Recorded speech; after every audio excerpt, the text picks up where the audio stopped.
opportunity to listen to Professor Van Ess, who will discuss, who will address the issue of constructing Islam in the classical period, Maqalat literature, and the 72 sects. And we will have an equal time for discussion as we had earlier for Professor Van Ess. Yeah, thank you very much. Originally, I prepared something for about 20 minutes, but when I found out that you expect me to talk longer, I changed it and added a few things, the result being that the whole thing got out of focus. What is perhaps worse is that what I'm going to say is taken from a new book of mine, which is in the press. My words may therefore sound somewhat apodictic, and I beg your pardon for that. Le marmitisme est divisé en plus de 70 sectes. This is what tells us under the entry Philosophie des Sarrasins, the encyclopédie, document of French Enlightenment edited by Denis Diderot et Jean de Ronda-Lambert shortly before the French Revolution. Islam was presented here in the sentence I quoted by way of a Muslim source, a prophetic hadith to be exact. The French reader was, however, not informed about this. He got the sentence just like that. He was left alone with his associations, and he must have thought that Islam was torn by innumerable schisms, in contrast to Europe, which had meanwhile entered the age of reason. This is the way Europeans like to see themselves until today, as heirs of the siècle des Lumières, living in the light, as it were, in contrast to the Muslims who live in darkness. But religious wars had been rare in the Islamic world, and most of the few sects mentioned in the article by name were in reality juridical schools, the Hanafites, the Malikites, the Shafi'ites. In the French disguise, they were all misspelled. The author of the article, the Chevalier de Jaucourt, seems not to have been sufficiently familiar with the tongue. He relied on a German source, by the way, for he spelled the Shafi'ites with SCH, a particularity only found in German orthography. And he dared not change it because he did not know how the names sounded in Arabic. As a matter of fact, Martin Crusius, an old Tübingen colleague of mine, had written in 1587 already, in his Turco Graecae Libri Octo, 8 books about Turkish-Greek relations, which witnessed to his good though provincial relations with Orthodox Christianity and the Patriarchate in Constantinople. And now, unfortunately, I have to quote the thing in Latin. Superstitio Mahometana est in septuaginta duas principales sectas divisa, quarum una sola in paradisum dux est, relique vero in inferos. I don't have to translate that, it's just the same thing you heard before that in French. That means it's not exactly the same thing what the Chevalier de Jaucourt said later on. We have 72 sects now instead of 70. And the Shafi'ites are not mentioned. Instead of this, we are confronted with the somewhat disturbing affirmation that all 72 will go to hell, except one. This was the discourse of people who believed in a realm of evil. Paradise belonged only to those who followed the right path or the right doctrine, orthodoxa in Greek, orthodoxy. The underlying dictum of the prophet is the same in both cases, but the conclusion is different. But if that is orthodoxy, in quote, why then the great number of aberrations? Let us first have recourse to philology. The word which stands for Latin secta in the Arabic original, firqa, means simply group and is not necessarily used in a pejorative sense. Apparently, the Muslims realized early on that their Islam was not a plain phenomenon which looked alike everywhere, but rather consisted of a plurality of different nuclei and communities. They behaved on the one hand like a chosen people who had been given a new and ultimate revelation. This is why some influential groups among them called themselves Ahl al-Jannah, people of the paradise. But on the other hand, just by their military success and the rapid expansion of their movement, they acquired new and different identities in the highly cultured areas of the ancient world which they had conquered. What held them together were two things. A, an ethnic criterion, that is to say, they were all Arabs, and Muhammad was originally the prophet sent to the Arabs. And B, a symbolic act, namely their peculiar and unmistakable way of praying. Throughout the centuries, the expression they used when they wanted to say all of us, or the Muslims as such, irrespective of their different denominations, was Ahl al-Salat, or Ahl al-Qibla, sometimes even Ahl Mecca, not because all of them came from Mecca, but because they prayed in the direction of Mecca. In contrast to this, the Quran did not yet serve as a symbol of identity. The text of the scripture was not yet fully available to most believers. This has some connections with your authenticity discourse. The text of the scripture was at that time not yet fully available to most believers, and it was not everywhere the same. During the campaigns, the soldiers had sometimes only a few verses or surahs which could be recited. And I omit the quotations. I took that from Ibn Asakir somewhere, so a great source, but no text. There were certainly not enough Qur'an to accompany them and to serve as their imam. As far as doctrine was concerned, they had to construe their identity, and here I use this term which shall be following during the paper. They had to construe their identity. And later generations could not but admit that these constructs had not always been the same.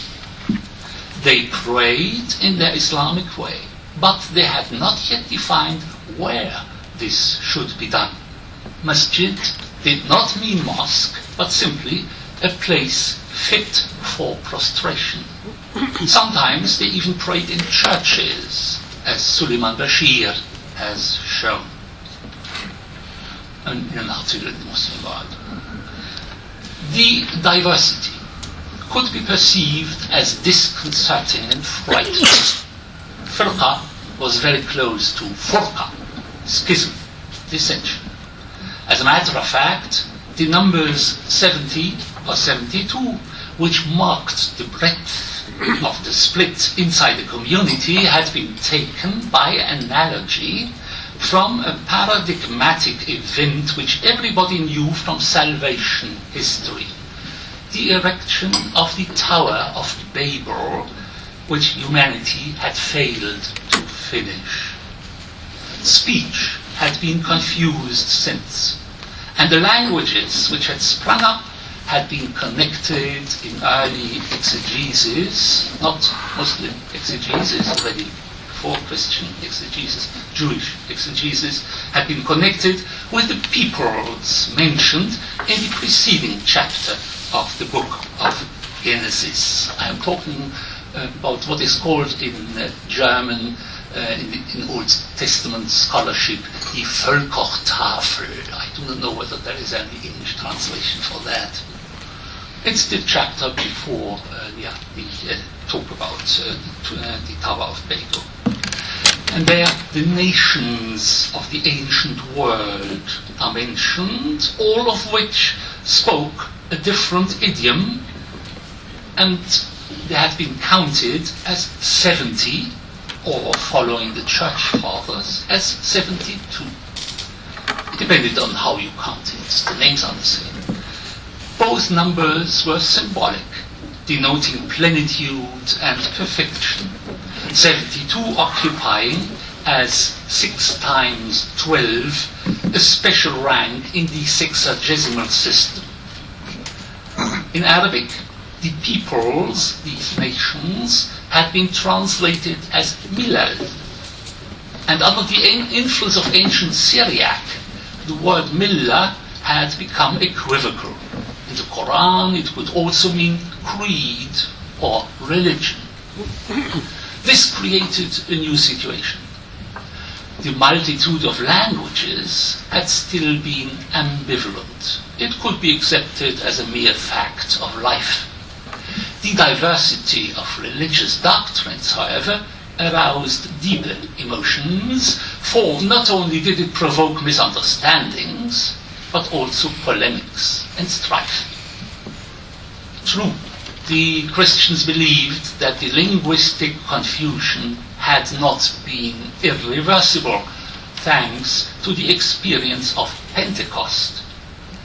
But the Muslims noticed that the pretended miracle, Pentecost, had been rather inefficient. Instead of finding a common language, as if the European Parliament in Brussels would speak Esperanto, the Christian churches had continued quarreling among themselves. In contrast to languages, creeds and denominations even multiplied. They throve on an inherent claim of truth. This made them dangerous. Two reactions were possible. One could accept religious diversity as an inexplicable degree of God's will. In our days we would call this tolerance. Or one could blame it as being a product of Satan, which should be fought because it obscured the truth, a truth which could only be one. In both cases, it seemed advisable to know more about the factions, the Firaq. This was the origin of what we used to call heresiography, a kind of Listenwissenschaft. Now here I use a term which has been invented in German Old Testament scholarship by a certain Albrecht Alt, but which has been taken over by Jonathan Smith in the United States and by Jacob Neusner for Jewish studies. So, heresiography is a kind of Listenwissenschaft, list science, where you simply have the illusion that you get to reality, grasp reality by writing lists, by simply enumerating the things. Perhaps the beginning of all science, you find it already in the ancient Near East. A kind of Listenwissenschaft which, under favorable circumstances, could appear as mere doxography instead of heresiography. That means the registration of curious and even interesting doctrines. Early Muslims seem to have reacted less in terms of interfactional aggressiveness than of realism and resignation. Muawiyah is said to have asked Abid ibn Sharia, the old wise man from the Yemen, about the tabelbul of mankind, their lack of dialogue, as we would say nowadays, their Babylonization, as it were. Tabelbul is perhaps not exactly derived from Babel, but if you go back to Hebrew, things become a little bit clearer. This was the topic of the conversation between this Yemeni scholar and Muawiyah, as we hear in Ibn Nadim's Fehres. And the Babylonization was because of the confusion of languages or ideologies. And the preachers of Muawiyah's time, the Qussas, started talking in a typological way about the children of Israel, having equally been split in 70 groups. Hoping for union and harmony turned out then to be an illusion which had already deceived the Jews and the Christians. Nevertheless, there was no doubt that Islam was something special. The Muslims simply made their own mistakes, mistakes which were due to their military strength and their rapid expansion. The third caliph, Othman, whom you mentioned already in your paper, the third caliph was murdered. And people said that Othman had been killed by the Egyptians. Accordingly, the followers of Ali, who had not supported him, were the Kufans, al-Kufa. They were not yet Shiites in these sources. This expression came up afterward. Regional differences were part of the trauma. This is at least how our first witness, who talked about the dramatic event in terms of Firaq, explained the situation. A certain Maimun ibn Mihran, an Umayyad bureaucrat who lived in Upper Mesopotamia and died in 117 Hijrah. After he says this political disaster, which to him was a kind of Urkatastrophe, like our First World War, we encounter, and now he starts enumerating, A, the adherents of Othman, who consisted of the people from Syria and from Basra. B, the adherents of Ali, who were the people from Kufa. And C, the Murji'ites, who had not wanted to side with either of them. The latter group is not explicitly located because these Murji'ites, he says, had been on a campaign. And when they came back, obviously to Medina, where Uthman had been assassinated, they saw that the old unity had ceased to exist. From what we know about the community of the original believers, the Mu'minun, we may assume that these Murji'ites, were Yemenites rather than Medinans. For the Hijazis, at least those who were wealthy enough, had not joined the campaigns, but preferred staying at home and enjoyed or administered the revenues of the unexpected expansion. The fitna had brought the underlying tensions to the surface. Before the fitna, Maimun ibn Mihran diagnosed only one faction, the Kharijites, the first great challenge of the community. But they had been dispersed and remained therefore also locally undefined.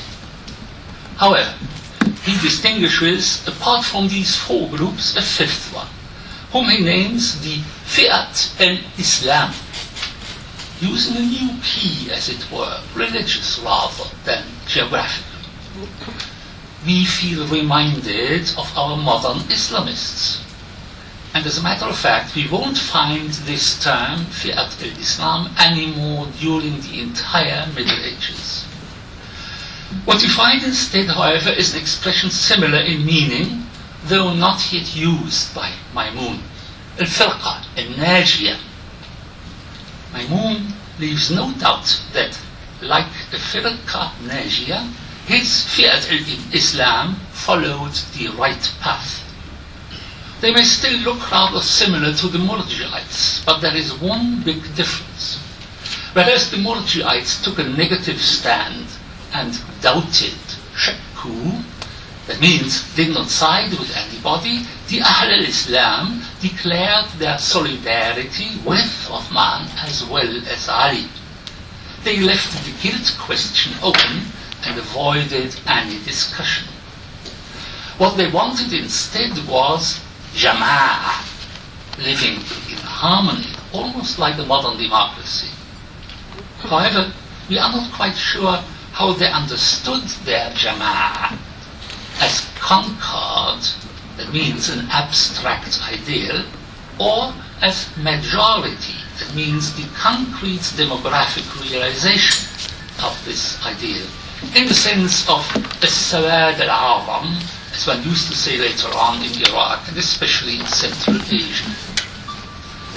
Behind the term jama'ah, we discover Muawiyah's policy and the ideology of the Umayyads. It's very difficult to differentiate between both things in the sources.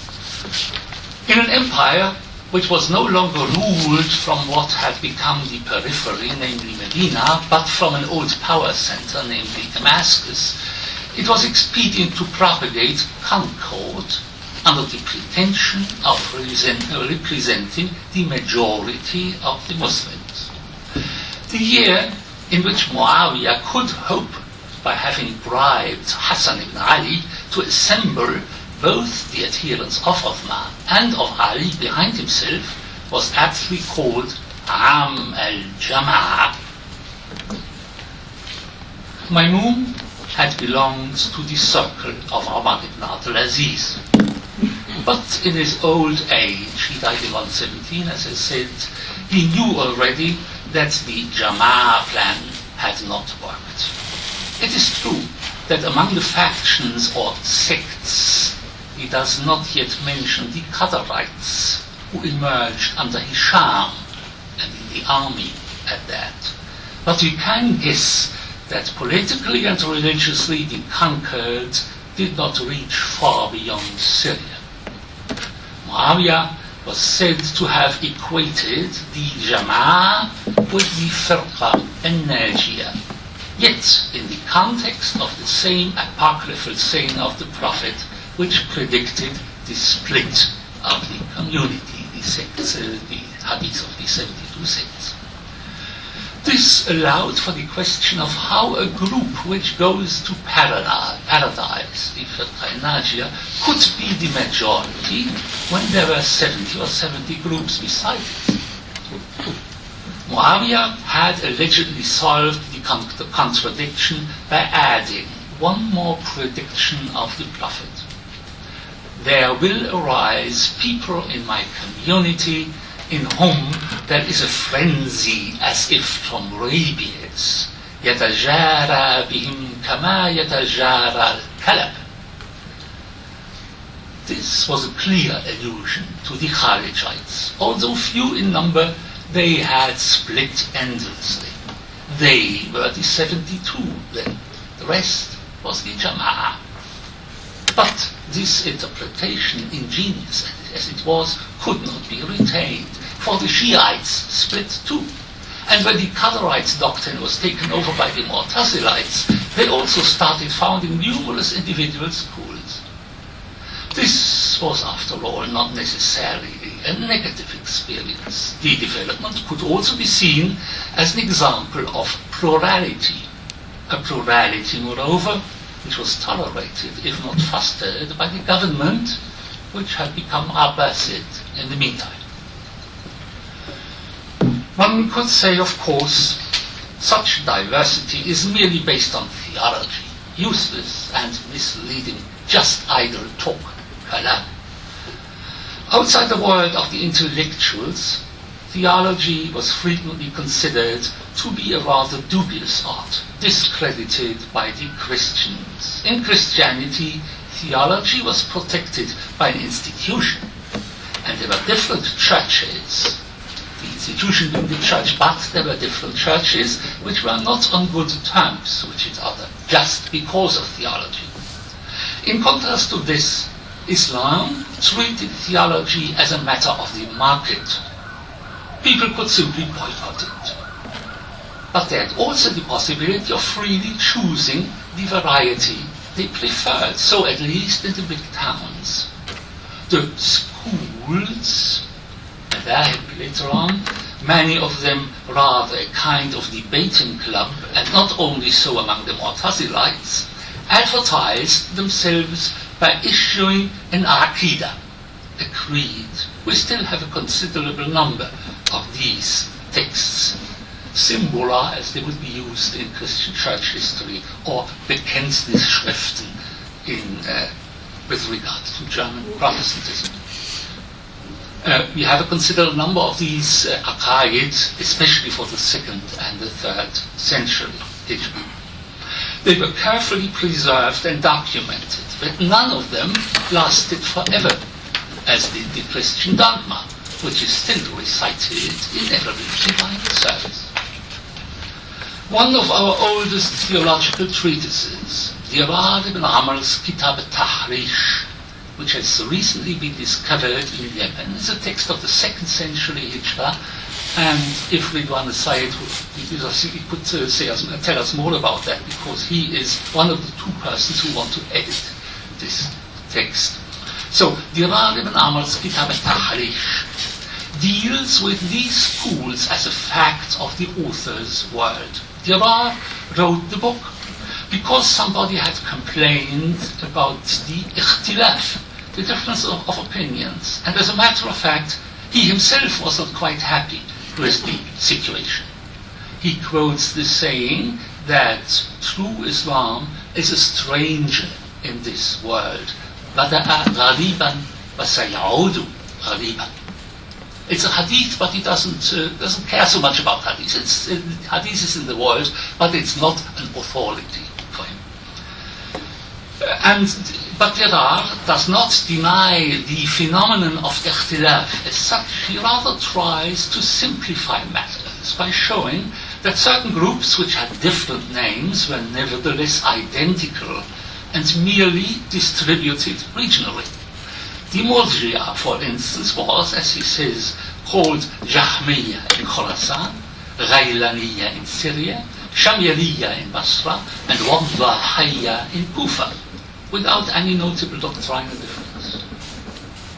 Even Abul Qasim al-Ka'bi, the first great Mu'tazili heresiographer who lived 1 century after the Irad, does not yet deal with religious reality in terms of true and false, but rather collects the opinions and doctrines out of professional curiosity. He notes where his earlier Mu'tazili colleagues cultivated their idiosyncrasies, stood apart, as we say, tafarradu, stood apart with their doctrines, but he does not attack them for that. These idiosyncrasies did not become heresies, objects of abomination, fadayah, until 1 more century later in Abdul Qadir al-Baghdadi's Farq Bayn al-Firaq, another heresiographical source. It all depended on how one construed Islam. The Mu'tazilites knew the hadith about the 72 sects. It is quoted in a heresiographical work, probably composed by Ja'far ibn Harb, who died in 236 Hijra. But they never used it as a guideline, nor did they talk in terms of Jama'ah or the Firqa al-Najiyah. This was done elsewhere, not so much in Iraq, but in Iran, among the disciples of Abdullah ibn al-Mubarak, who died in 181.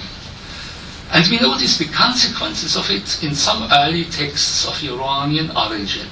For example, in Khushaysh ibn Aslam's, who died in 253, Kitab al-Istiqama, parts of which were included later on in Malawi's Kitab al-Tanbih wa Rad. Khushaysh is one of the first authors to count these sects in order to get 72 of them.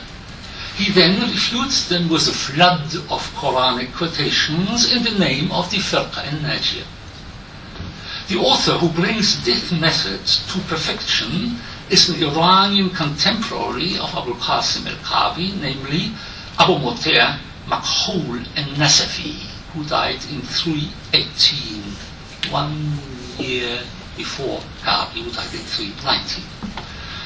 He managed this, Abu Mutiyah al-Nasafi managed in his Kitab al-Radd al-Bid'ah to arrange the 72 sects in a way as to illustrate an underlying orthodox aqidah.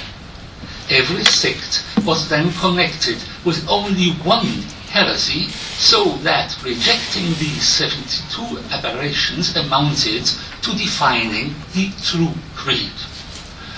The sects themselves, their names as well as their doctrines, were a product of the author's imagination rather than of living reality. But whoever had read Nasafi's book or taken an introductory course on the basis of it knew henceforward how to construe Islam. The text did not help in finding out what had been going on outside Central Asia, but was apt as a cicerone into the virtual world of orthodox belief, and as such enjoyed an enormous reputation. Its nomenclature survived for 1 millennium, both in Iraq and in India, up to modern encyclopedias like Dekhuda's Lughatnameh, which has been printed just one generation ago in Iran. It's a famous work, but the entry on the Fiqh is taken through many intermediaries from Abu Mutiyah al-Nasafi in the 10th century. The region where it had emerged, the town of Nakhshab, or Nasaf, as said the Arabs, was in certain ways a backwater, devoid of historical information about the wide range of Islam. This was different in Iraq, where Abu Qasim al-Kabi, who came from the same area, from Balkh, so also Central Asia, had studied. He had gone to Baghdad in order to study with al-Khayyat. Instead of learning by heart the 72 sects, the students were taught there how to engage in disputations. This produced a kind of academic literature which is characterized by the term Maqalat. The genre is best represented by Ash'ari's Maqalat al-Islamiyyin. Note the impression, al-Islamiyyin. It has nothing to do with Maimun ibn Mehran's Fi'at al-Islam, but means the Muslims in their entirety, the Ahl Salat. This is why the title continues then, Maqalat al-Islamiyyin wa ikhtilaf al-Musallin. Maqalat books did not aim at a creed. They were rather the leftovers of prior and perhaps forgotten speculations. Theological ideas of the past, which it was good to know and perhaps better to avoid when discussing matters with a rival of one's own school. The theologians were called mutakallimun, and they had their name from their attempt to push their ideas through by way of dialectics. Kalam, derived from takallama, which corresponds to Greek dialegestai, which again is the root for dialectics. Today we would speak of dialogue in this respect, but in Ash'ari's time the way of achieving kalam was not loose dialogue, but more or less disciplined disputation, munadara. In order to be better prepared for this intellectual exercise, the participants seem to have memorized the arguments and positions which they had to expect from the opponent. During the public exercise, the talk show, as it were, it was also expedient to keep all the errors in mind which had been committed in the past. The goal of the endeavor consisted, of course, in attaining the truth. But in contrast to the aqaid, the Maqalat had a historical dimension, and the participants were perhaps still aware of the fact that, in spite of being victorious, they had not yet reached a result which would withstand all criticism. This was another way of construing Islam, equally successful as the former one. In its own way, this Maqalat literature lasted as long as did Abu Mutiyah al-Nasafi's his approach, especially due to the work of Shahrastani. Shahrastani intended to be objective, as had done Ash'ari. Both did not always keep to that promise, but it was at least what the literary genre demanded. Shahrastani could not overtly show his personal conviction anyway. He was an Ismaili who managed to pose as an Asharite, and a lot has been written about that, especially here in the publications of the Ismaili Institute, the last book being the translation of Shahrastani's Tafsir Mafatih al-Asrar by Tom Meyer. Nevertheless, Shahrastani's presentation, it was Ismaili, as I said, although not of Hassan ibn Sabat's kind, different kind, nevertheless, his presentation was taken up everywhere, from Iraq to Spain, especially in Egypt. Most people did not realize his non-orthodox connection.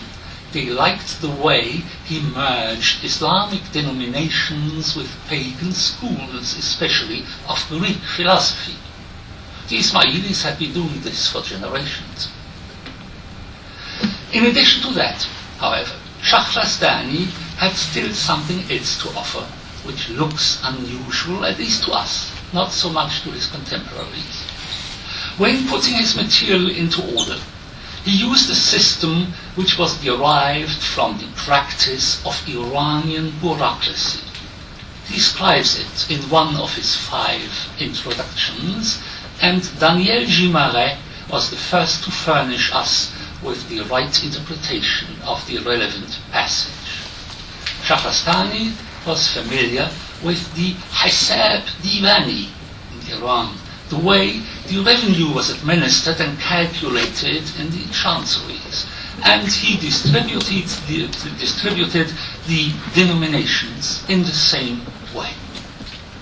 I won't describe this system in order to lose too much time, but I wanted to stress that this is the third aspect of the construction, its bureaucratic side.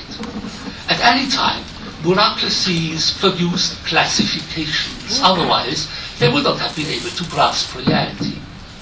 The Christians owed their name, Christianoi in Greek, to the Roman administration in Antioch. The Romans, so pagan Romans, used the expression Christians for the first time. What they meant was Christ people in contrast to normal Jews. Sassanid practice of the same kind seems to survive in the way the Muslims categorized the dualist sects, for when enumerating the Manichaeans, the Mazdakites, etc., they usually forget the Zoroastrians, the Majus, probably because they took over a system which dated from the time when Mazdaism or Zoroastrianism had been the dominant religion and had created just this list of sects in contrast to the High Church in pre-Islamic Iran, and the Zoroastrians then had defined who was a heretic and who was not.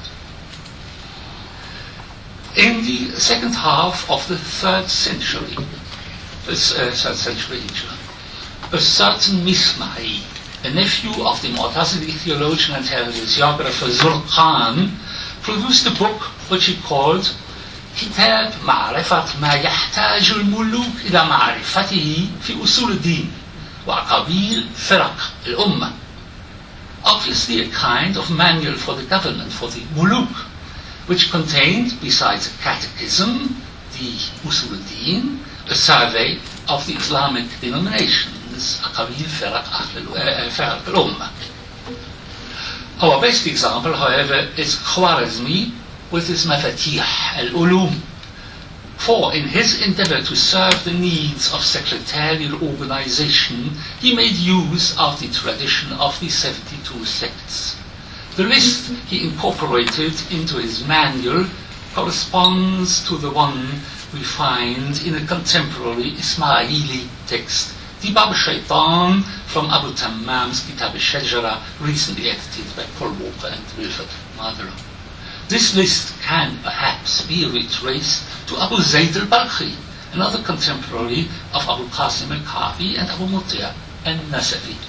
Shahrastani, however, in spite of being an Ismaili, did not take up this source. Probably he did not know it. In these administrative manuals, the construct showed its useful side. It did not aim at coercion, it aimed at tax paying. Even when a firqa pushed its doctrine or its social behavior so much to the extreme that the borderline between sectarianism and unbelief seemed to be transgressed, the officials in the chancelleries mainly thought about money. They made these people pay jizya instead of kharaj. The adherents of the Muqanna, a man who had been persecuted as a rebel and an unbeliever, were not extinguished. They were found centuries later as peasants somewhere in the mountains of Central Asia, paying the jizya like the Zoroastrians, and travelers like Muqaddasi boasted of having visited them. The Nusayris, again peasants, but also retailers in remote places, survived in Syria nowadays, as you know, due to their denominational asabiyya. They are even able to form the government. There are, of course, groups and communities who are less fortunate, and I abstain from making any further statements about the modern period. But in general, and up to the 19th century, divergent religious convictions were, in spite of all criticism and polemics, ultimately treated as Maqalat. With regards to religion, the Islamic world remained, generally speaking, more peaceful than Europe before Enlightenment. This is so far where I got with my main topic. Now, when I realized that perhaps I have 2, 3, perhaps 5 minutes more, then I would like to add just a few remarks. What I talked about up to now were just virtual realities. When we say Islam, we always use a construct. This is true for the past as well as for the present. Only did these constructs expand enormously nowadays due to ideological pollution and the influence of the media. On the other hand, constructs are fragile. They can lose their persuasiveness from one moment to the other. We know that from our economy in these days, but also from politics. The German Democratic Republic disappeared from one day to the other, sank into the earth, and nobody knows why and how, but it happened. And a reality had become virtual and disappeared. As historians, we are in a dilemma. We are constantly dealing with constructs. All our written sources are constructs. Nevertheless, we still want to find out the reality. We should never pretend to have discovered it. We are only able to present constructs ourselves. But we can develop theories which help to explain these constructs and perhaps the psychology behind the constructs. Is there any theory which explains what I described before? I never elaborated theories myself, but there is one in contemporary religious studies which seems to fit: denominationalism. A difficult word which you can almost not pronounce in German, Denominationalismus, and it sounds like nationalism. English is better, and it is already found in encyclopedias everywhere, so you can look it up. This is how I imagine early Islam. Islam did not present itself as one big unity then, and it does not do so in our days either. Religion always exists only in small communities. When you walk through a North American or Canadian town, you find a church at every second corner, but the way Christian belief is presented differs from one to the other. Similarly, when you want to interpret the situation in early Kufa, Shiite Kufa. According to our heresiographical sources, we see dozens of weird types trying to explain Islam to themselves under certain assumptions, everybody in his own way and probably in his own mosque. None of them lacked a community, for without an audience their ideas would have never been recorded. The reports were collected and publicized as a catalogue of idiosyncrasies. This is how the talk about ikhtilaf came up, with or without resentment concerning the phenomenon. At the end of this process, we get a literary genre, heresiography, or rather a whole gamut of genres: Maqalat literature, creeds, administrative manuals, polemical pamphlets. All of them point to the plurality of Islam, though not to its pluralism. Pluralism was not yet the habit of the age. There was, however, no institution which pretended to stand for them all, no church. And on the fringe there was a lot of syncretism, transculturation, liminality, or however you call it.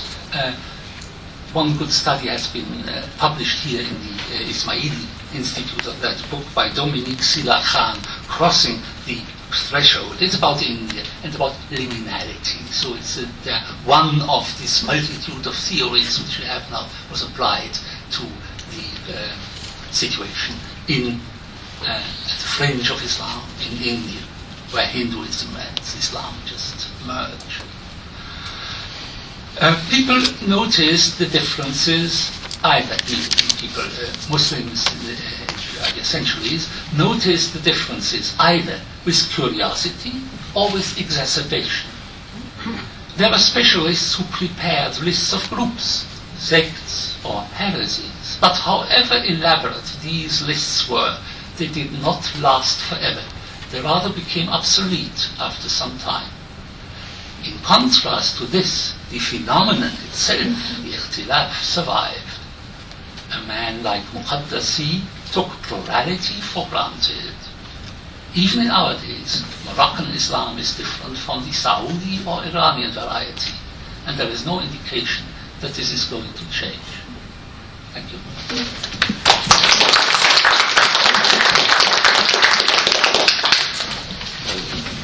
Thank you very much, Professor.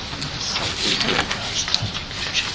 you are the means to challenge another given, or something that is supposed to be given. If I can say it in my words, it's maybe the idea that there is at the start a belief and then diversification comes later. What you are showing us, I think you are showing, not saying, is that the diversification is the way to construct the belief. The belief is not given at the start, it comes at the end, and you are stressing that the true and false come later in the exercise of, if I can say, cataloging diverse interpretations and so on. I think there is a lot here to be discussed, and I immediately open the floor. Hopefully you want to contribute. Yeah, I have a question.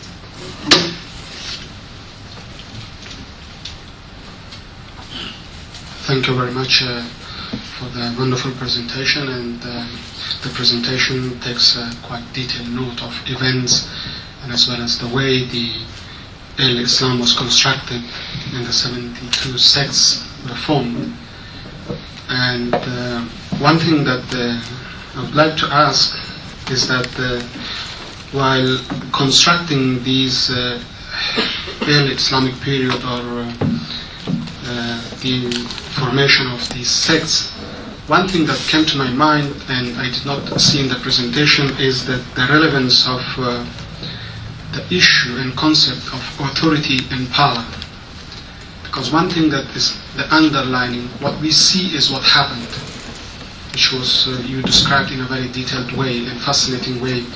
But the thing that underlines these formation of the early Islamic period and the 72 sects, one of those important elements is the concept and the issue of authority and power, which, again, this authority and power is intertwined with the hierarchical from the today's point of view, hierarchical sources and forms of knowledge.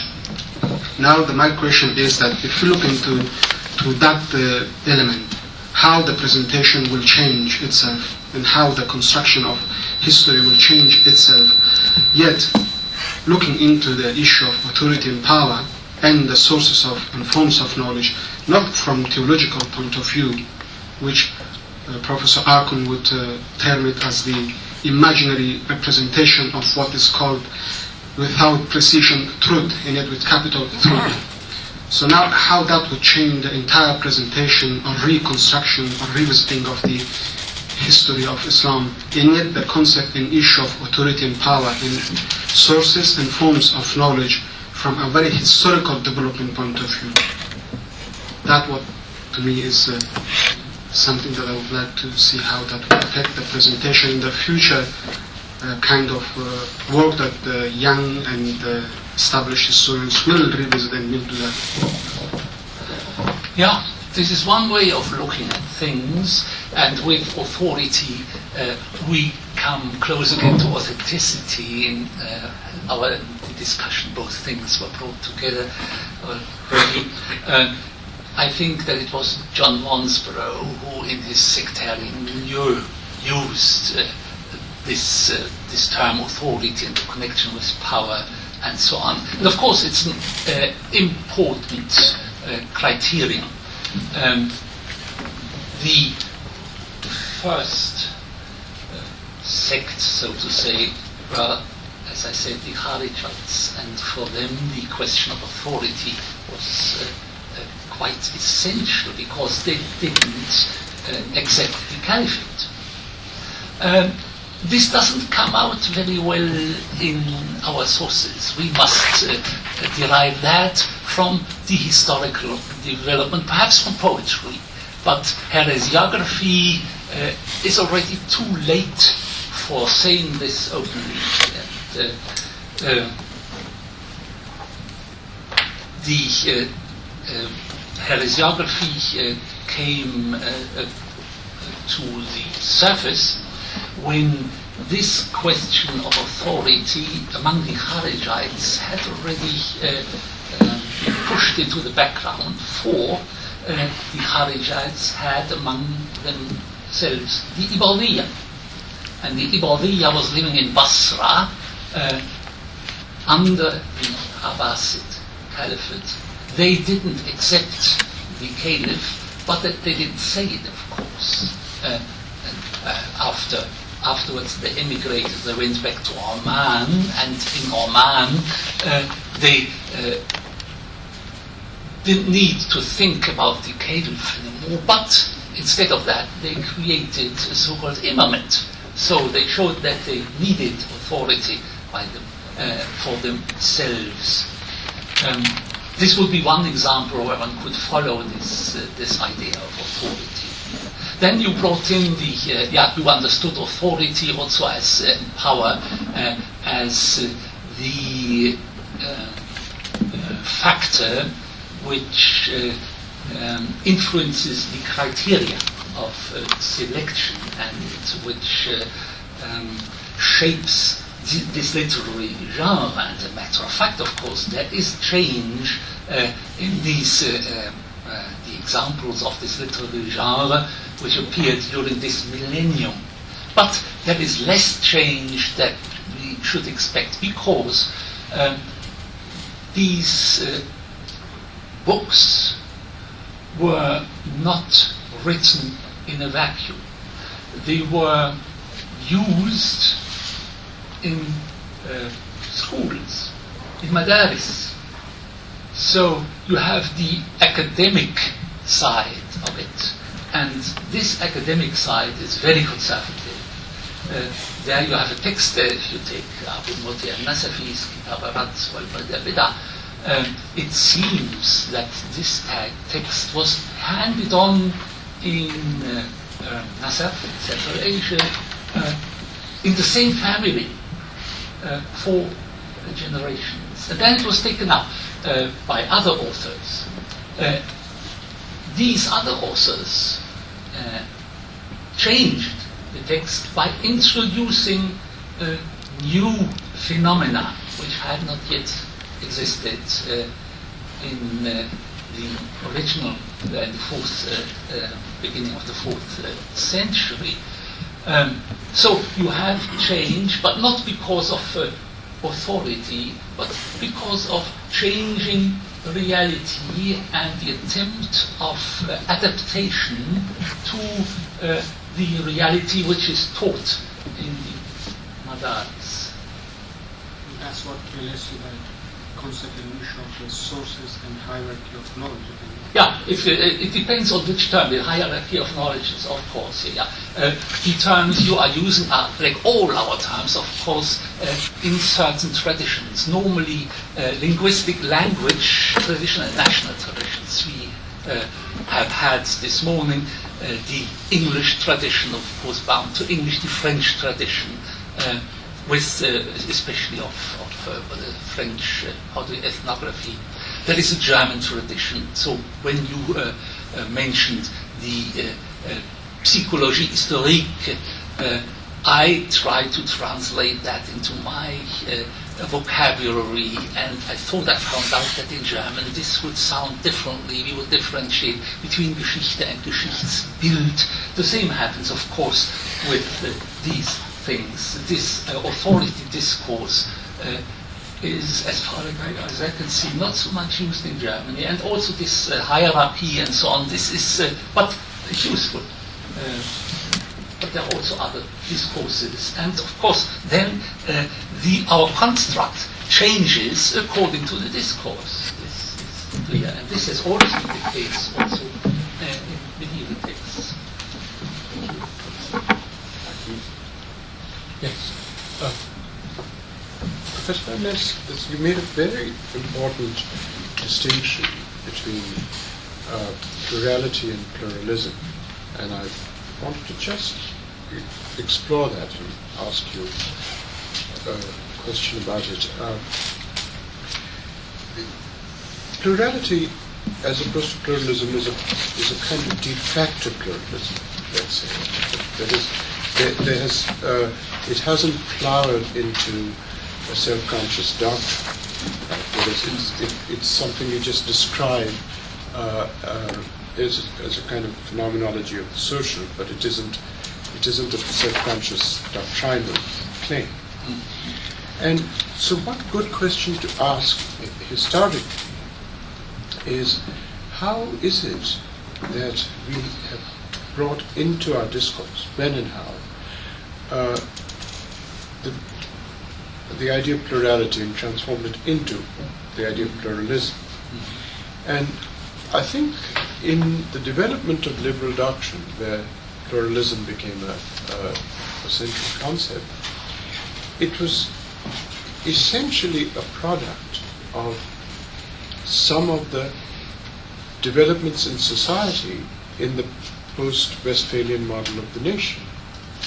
That is, you created nations by creating a feeling for the nation, which is we call nationalism. You created a feeling for the nation, but that feeling couldn't be created unless you found some sects whom you could label a minority and see them as the other, or see them as, in some way, sort of outside the plurality, of this unself-conscious plurality.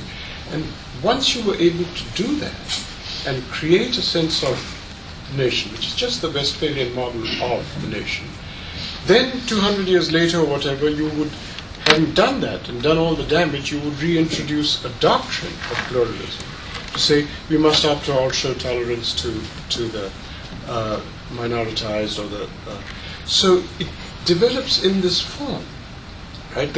What intrudes into the history is the idea of a nation in this peculiar form that happened in Europe. So now you find even in Pakistan, for instance, where Islam, as you rightly pointed out, just consisted in, there were accretions made as it came from Persia and Afghanistan, Central Asia and Afghanistan. It was many different things. And then when there was a nation created, you then found that some sects had to be treated as minorities, etc., to create a feeling for the nation. And then, of course, there are demands for pluralism now, not the unself-conscious plurality that exists before this construction. So does that strike you as right sort of concept to insert, to understand how we went from de facto pluralism or plurality to pluralism? Yeah, I totally agree with you, and your post-Westphalian approach is, of course, the way my German approach, alluding to the peace treaty of Münster in 1648, which was the end of the 30 Years' War.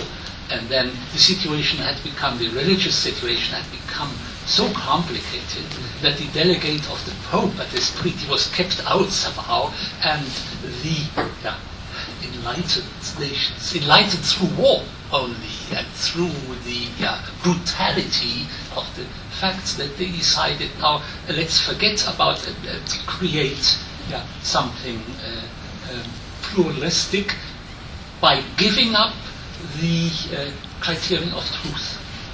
This was not said loudly, because this would have exploded the entire meeting, but this is what happened, I think, and this is also what is stressed by the political scientists and historians, sociologists, whom I like to listen to in Germany. The jurist who would have to be mentioned in this respect would be Grotius or Hugo de Roth, a Dutchman, who saw this way out, a way out which we would like to have nowadays in the political problems which we are living. In this respect, I would accept your statement that plurality is a kind of defective... No, de facto. De facto. De facto. Descriptive. Not defective. De facto. Fine. Yes. Then, because defective would also be true, but this would be our modern view, of course. What we need is pluralism and not only plurality. But what we have in medieval Islam is first plurality as a simple statement as a fact, of facts, nothing else. Pluralism is in a way also an ideology, an illusion or a hope we have, which in many cases is simply not realized. In our societies it's realized because religion is no longer a criterion which dominates the thinking of a society. And this is why I made the difference. Pluralism is something modern, something we have to fight for, but plurality is the reality I was talking about. And for me this is very important, because pluralism is in our discussion about Islam also confronted with the idea of the how do you call it, the block, the unity of Islam, the monolithic character of Islam. And this is definitely not true, or only an ideological construct. I think that Islam was never monolithic, and certainly not in its beginnings, when Islam did not yet know what Islam would be. Islam needed generations, centuries in order to become the Islam we conceive as Islam nowadays. So I just wanted to, without mentioning it, wanted to bring out to get this concept of the monolithic character of Islam out of the way, just by stressing plurality. From plurality, then, if this is accepted as a fact for the earlier centuries, then we find our way to pluralism perhaps a little bit more quickly or more easily without it. I think that this. Sorry, Abdul, I can't see you, so Okay. can I just Please go ahead. this? I think this passage from plurality to pluralism over history, which is of course so obvious that I think it is astonishing that it's not recognized more widely. I think that passage has, whatever it has to do with the nation state, it certainly has to do with an intellectual change, which is that notions of being and truth and knowledge, for better or for worse, probably for worse, lose credibility. And pluralism, therefore, comes in the absence of a notion of any stable conception of these, of a stable ontology. Now, I mean that's I think a late modern development. One could say it's perhaps the dethronement from the position of the queen of the sciences of philosophy, and its substitution by the social sciences. That would be one way of putting it. Now, whether that has anything to do with the changes in the reality of the nation state, and if so, what it is that it has to do with it, is, I think, a big question worth investigation in its own right. Would you like to react to that, Karim? Yes, it's interesting that you should see the break, or at least a marker in the Westphalian project of, if I heard you correctly, the suppression of pluralism or incipient pluralism.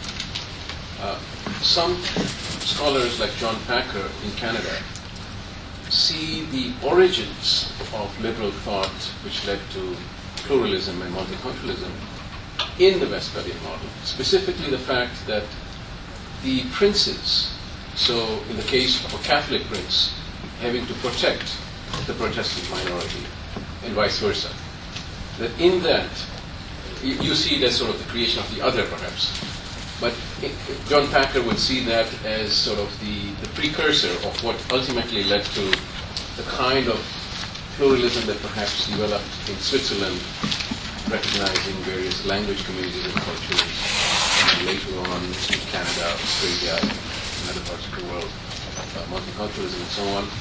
But there is this other way of thinking of this as to what the form of state protection and the creation of nation states at that time led to in terms of contemporary history. Of course, the other side to this is the fact that the nation state in dominant discourse tended to be seen as occupied by a people which had one culture, perhaps one religion, one language, etc. So, but that was sort of the dominant discourse. But within this, there was this kernel of pluralism, which some people are tracing. Coming back to Muslim history, a colleague of mine at the Ismaili Studies has written a very interesting article on the Fatimids, the Ismaili Fatimid Empire, adopting certain aspects of a pluralism, particularly in the light of the fact that the Ismailis were a minority group anyway in their own empire. And so willy-nilly they had to, perhaps in practical terms, pragmatic terms, adopt a pluralistic approach to their governance. But it would be interesting to see how the Abbasids, perhaps even the Umayyads and other Muslim states, were in practical terms incorporating other peoples, other groups, even outside Islam. And we know that, among the Abbasids, there were certain high state officials who were not Muslims. So this may not be such a new concept as perhaps we may think, but perhaps not organized as a full-fledged pluralism that we tend to see in terms of the lens that we use. I think Professor Van Ess would call that de facto pluralism, plurality. But it isn't the self-conscious doctrine, which is needed once a certain kind of damage is done.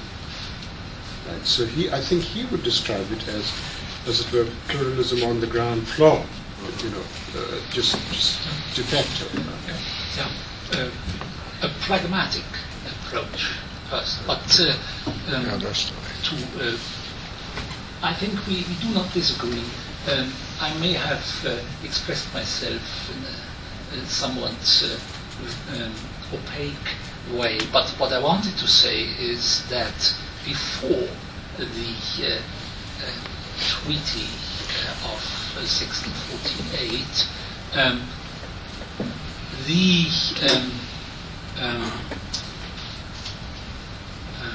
partners or those who made war against each other, Protestant Catholics or France and Germany, Sweden, they pretended to fight for the truth. It was always their own truth, and it was only during the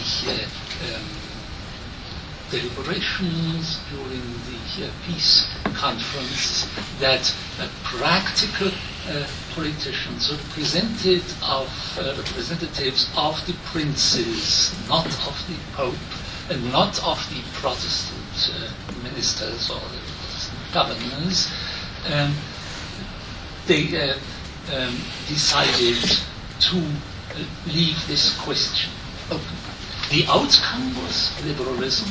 This was one thing, and the nation state. Both things, both ideologies, had their own problems, and we discovered that quite brutally since the 19th century. So much for Europe.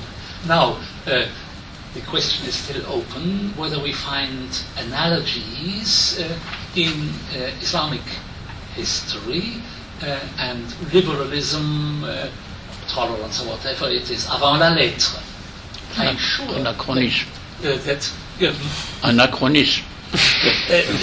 avant la lettre. Be careful. Avant la lettre. It's possible that the term comes afterwards and that in your practical behavior to do it. And I think the Abbasids are a good example. A better example are perhaps even the Ottomans and the Ottoman millet system.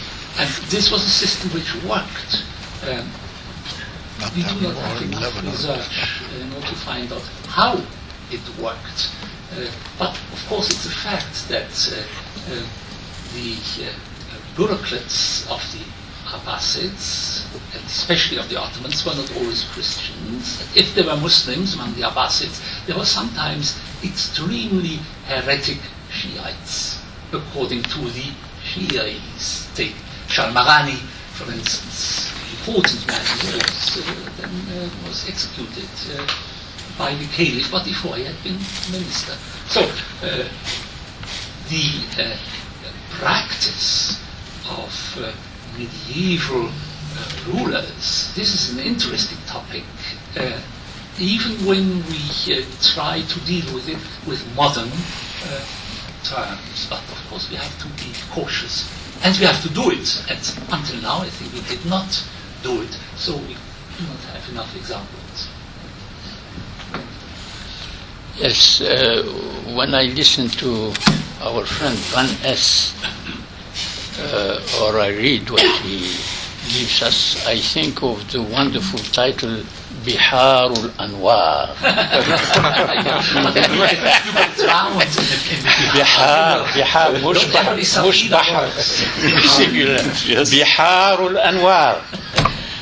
Among these Anwars you give us, there is one on which I didn't hear you expressing yourself, especially about the documents and the voices, this plurality of voices you presented just now.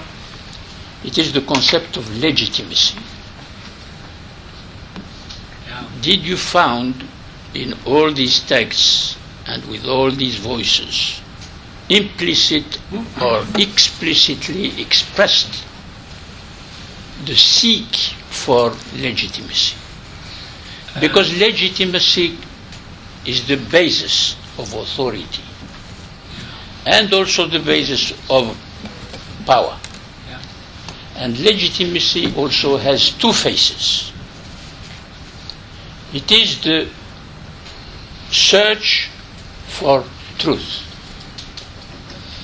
which make a regime of truth being really a regime of truth and functioning in the way we use discourses, especially on politics or philosophy or theology. And if you found it or you met it, which term in Arabic is used? Yes. I just wanted to ask. Of course, me, I am the fighter against anachronisms. Yeah. Yes. And for example, how do you locate chronologically the emergence of the famous formula La hukma illa lillah? Yeah. Here is at least an allusion to legitimacy. On which basis we can found a discourse, a political discourse, a juridical discourse, and a theological discourse or a philosophical discourse on something that would allow us to exercise this hukm. Hukm on the truth, hukm on the political legitimacy. So in the very beginning you mentioned, tell us, did you meet at least an allusion or some expression that would point out to the need of legitimacy? Because my point here, always I start from now. We all know that all the states, I call them the party states, the single party states that emerged since the Second World War, the end of Second World War in Muslim world. No one of them can pretend to any kind of legitimacy. So if there is no legitimacy, there is no legality, which is very, very serious. And a fortiori, there is no way to establish any kind of legitimacy in terms of true religion. You know that the concept of true religion is very ancient. Saint Augustine, for Catholics, is the first who has spoken. He wrote a small book about the true religion, building the true religion on philosophical, he uses Plato, philosophical references, and on theological references for Catholics, because the theology was not yet established as it will be afterwards. And there is another one, a European, Dutch thinker, Grotius, who wrote a very famous book that had an enormous influence on the concept of legitimacy, establishing the true religion, a religion with which and on which we can build a legitimacy politically, and more than that, because there is no political legitimacy if it is not based on a regime of truth. A regime of truth that would be considered in a unanimous agreement on the fact that it is a true regime of truth. For religions, of course, and for the battle about the three monotheist religions about this, and the Quran is using Dinul Haqq. On his way, the Quran raised the issue of Dinul Haqq. And all the disputes that you are mentioned, they will take more shape without caring about this question of legitimacy. It's badly missing until today, and today it is worse, because people are conscious about legitimacy, and they see all the states manipulating cynically the question of political legitimacy, not to speak on the regime of truth. This is extremely so. Biharul Anwar, give us more. Yes. As I said, I myself am drowned in the sea that you are imagining. I can't offer you a boat, a safida, which helps you. I am not able to answer your question because I did not read my text in the way You didn't have this question in mind. No, certainly not. I have the feeling that the question is a European question. But of course, it would be good to. You certainly read Grotius.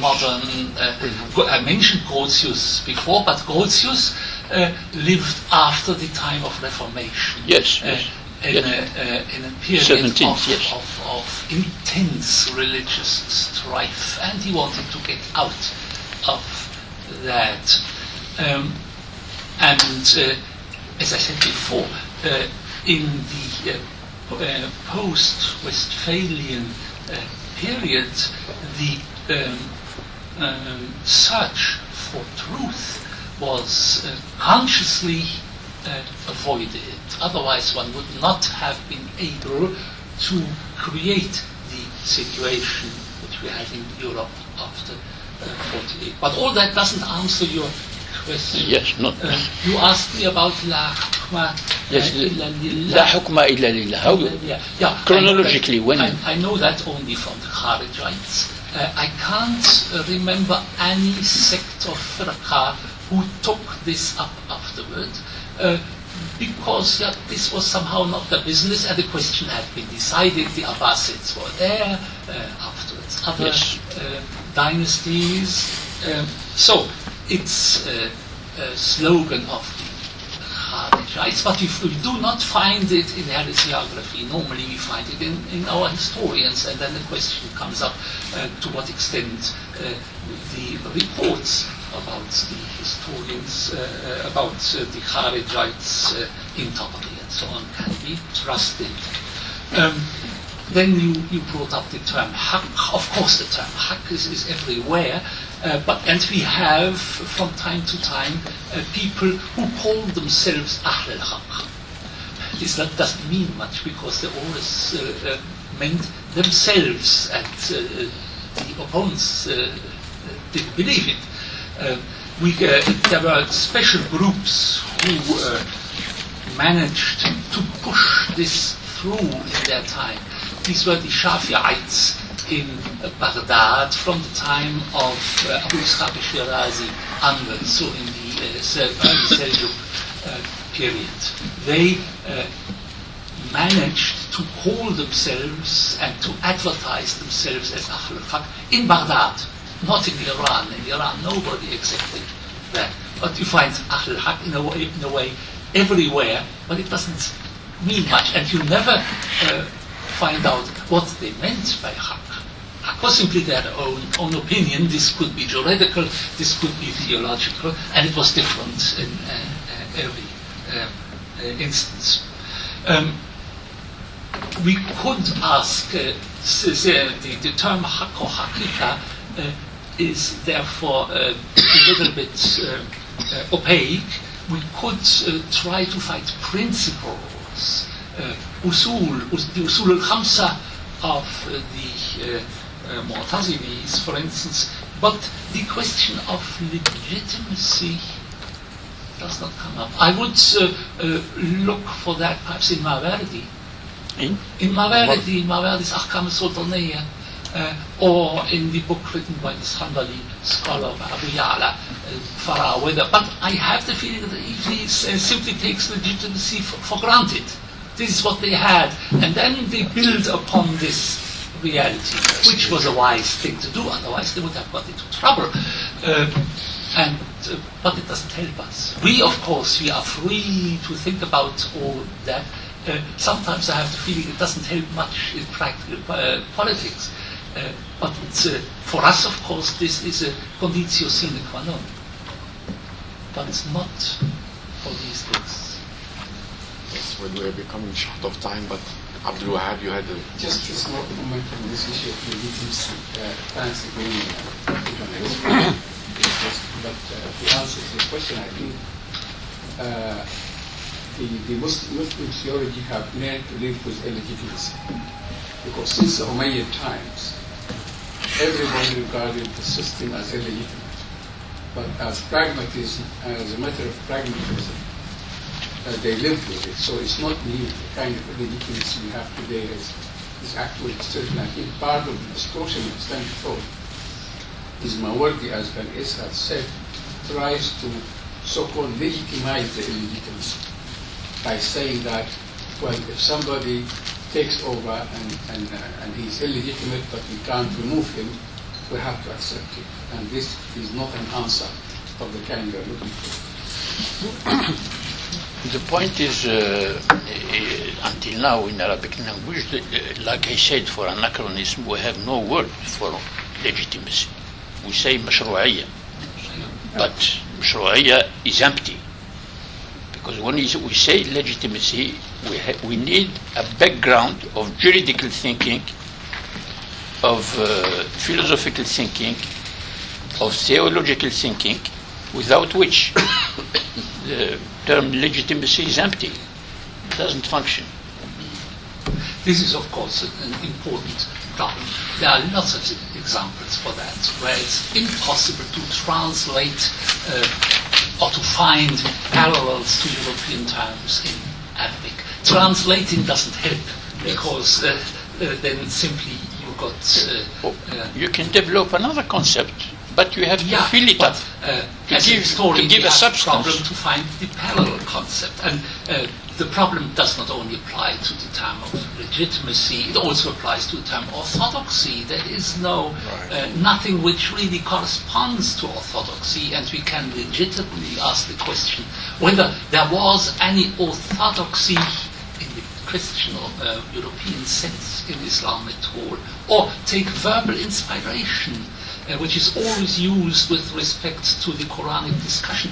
It's impossible to translate that or to find something similar in Islam. You would find facts which correspond to our Protestant Lutheran idea of verbal inspiration, but the idea itself, in my opinion, came up in the 19th century India with Ahmed Khan. And before that, even if you go to the Hanbalites of Seljuk period and afterward, you find interesting discussions about the possibility of understanding the Quran, but you would not find this concept of verbal inspiration, simply because of the fact that there are 7 different qira'at.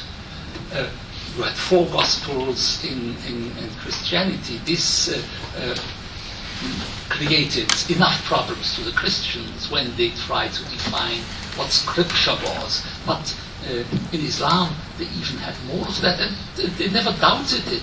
And to have a God who speaks in a language which you can check, and which is your own language just by chance, this is something which was not developed into a theory, as far as I can see, during the entire Middle Ages, in spite of the fact that everybody believes it now, but you can find it in the 19th century.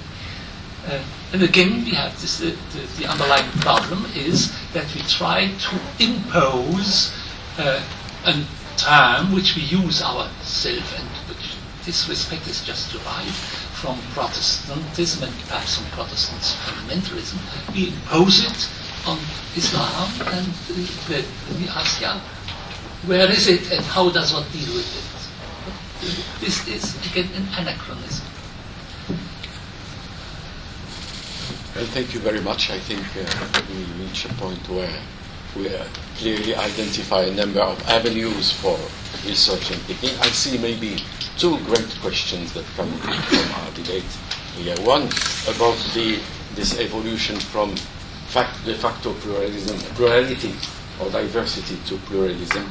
And here I would like maybe to introduce a little note of dissent here.